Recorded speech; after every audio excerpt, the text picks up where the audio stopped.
What's up, y'all? This is HiFadility, and I'm here with Star Power ENT. Peace, love, and prosperity.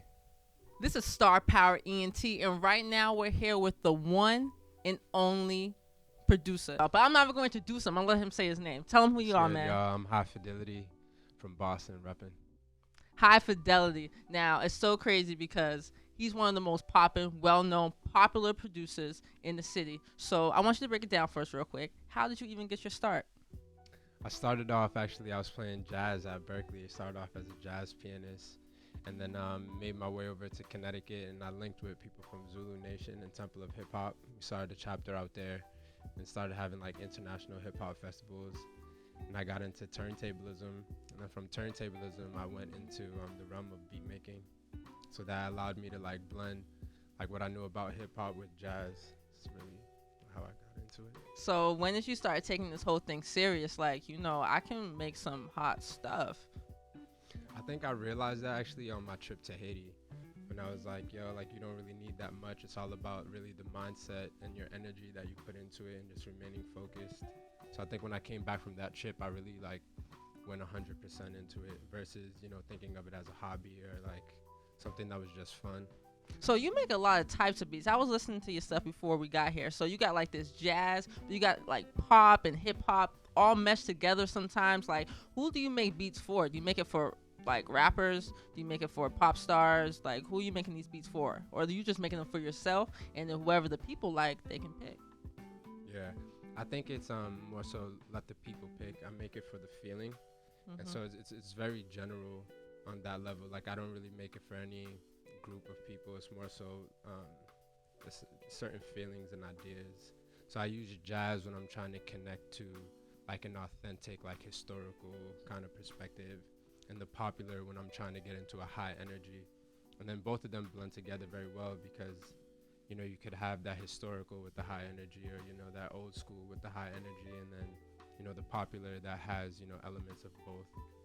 So I try to fuse a lot because I'm really into this idea of like diversity in music and how it can bring people together. So walk us through your creative process. You're starting from scratch. We're making the beat with HiFadility. What do you do? Do you do like what rappers do? Do you like smoke and drink, or like do you have to do that? Like, not do you have to do that, but is it something that producers do as well to get into a state of mind? I don't have to. More so, the state of mind for me is like a direction. So I don't really know where the beat is going per se. I think about how I'd like it to feel. And sometimes I'll go through like a set of different drum sounds. I go through a set of different like sounds that I'll just record and manipulate. I'll go through a lot of different ideas before I actually feel one.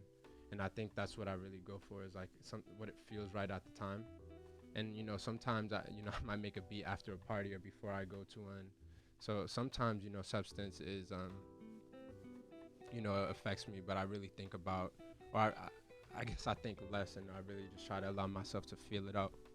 So what's that process like? Like, are you by yourself? Are you with other people? Do you like to be alone when you make beats? How does it go down? Yeah, I usually like to be alone, honestly.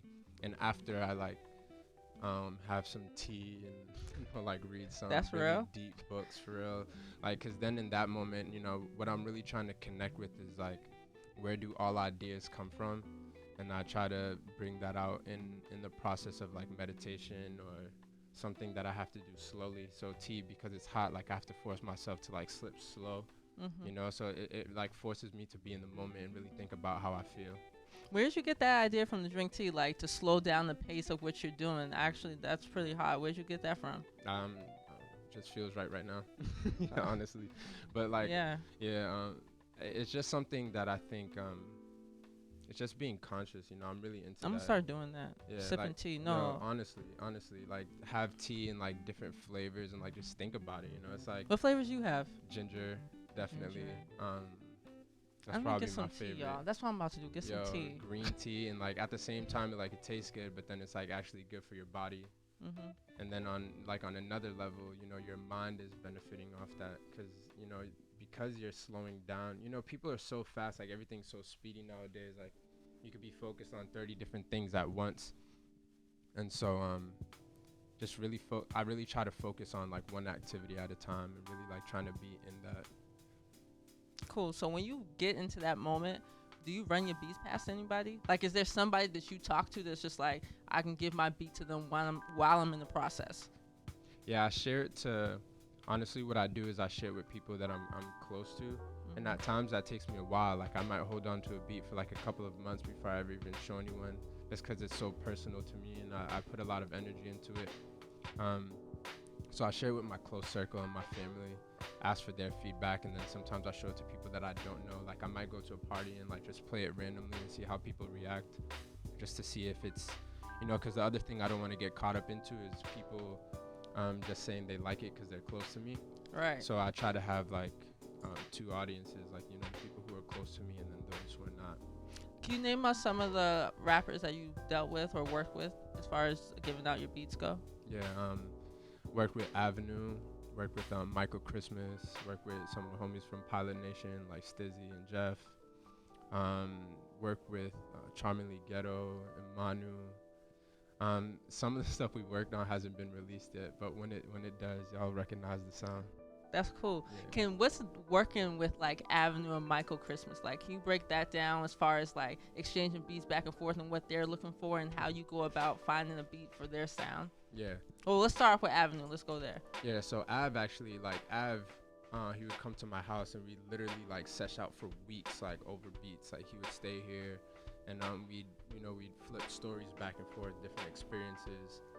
And pretty much what we would do is like off that experience or story, we'd really just try to be in that moment as if it was happening right now. Like whatever story or experience it was, we'd act as if it happened today, right now, and really focus on it. And then we go into the process of beat making. With Michael Christmas, the way it is, like usually we either go to the studio, he'll come through here, and we're like the same thing, but not necessarily on a storyline, but on a certain emotion. He really likes that high energy, like very popular sound, and he's able to like transfer that into his own, and Avenue on the other hand is like very storyteller, very like talks about his experiences and what he's going through. So do you like going back and forth and divvying between different artists and getting, like you said, Avenue and Michael Christmas give you two different feelings. So can you, dealing with them, does that help you become a better producer? Yeah, definitely. Because it's not something that I'm comfortable with. Like honestly, like as a producer, I'm not really comfortable working with MCs, just because making a beat is a process in and of its own. Giving that to an MC where they're like, yo, I don't really like that, it forces me to grow. And I think that's what's good about it, is that out of that discomfort, it's like, raise your standard, or like open your mind more. Not even raise the standard, but like just open your mind up a little more. And they both caused me to do that. So what's a producer MC relationship like? It's different for different MCs, but most of the time, like what it is for me, at least right now with the MCs that I'm cool with, we chill a lot outside of the studio, and then there's times where we're not really chilling that often, but we're connecting through social media or through the phone or just technology or whatever it is. And really what it is like us trying to understand where each other's coming from, even though we're doing it through a different medium. Like, Av might come to me and say, I just experienced this, and he could talk about it, and it translates very easily into a song. Whereas for me, it's like, how do I get that, experience to sound like what he's talking about? Or how do I translate that experience into a beat?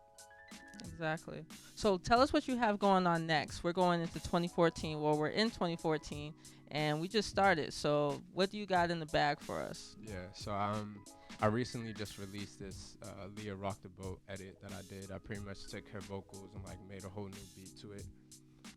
Pretty much I'm just going to be releasing a lot of powerful content.